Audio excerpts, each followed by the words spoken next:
we started this I met my partner Tim, who's not here. Shout out Tim. Shout out. What's up, dude? What's up, Tim?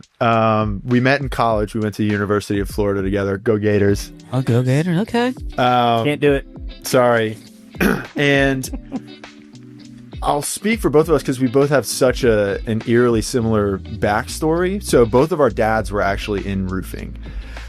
We're from Fort Myers. Tim is Mr. Jacksonville. He's been here his whole life.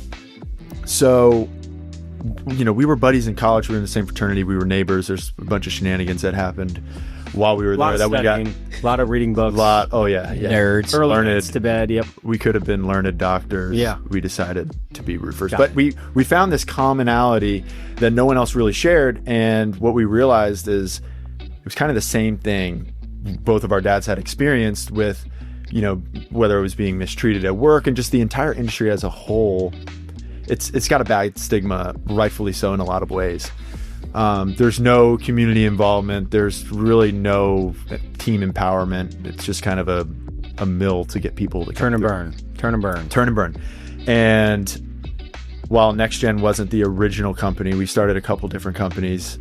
But what is now NexGEN was started with that idea in mind, and just to, you know, there's not a lot of competition in the industry when there are so many bad actors out there. So if we did things the right way, albeit there were probably easier ways to go about it, you know, the long term, we believe that it would work. And now both of our dads work with us at NexGEN. Yeah, Oh, that's sweet.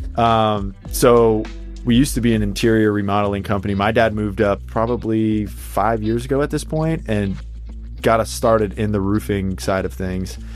Tim's dad has worked for various roofers around town. He joined us and kind of led the sales department. So the NexGEN was a play on being the next generation of contractors with them in mind. Like, it's an actual... I didn't know this. That's the the history behind the name. Is we're both doing things that our dads did, but in a more sustainable way. The next generation of contractors. A good story behind a name of a company.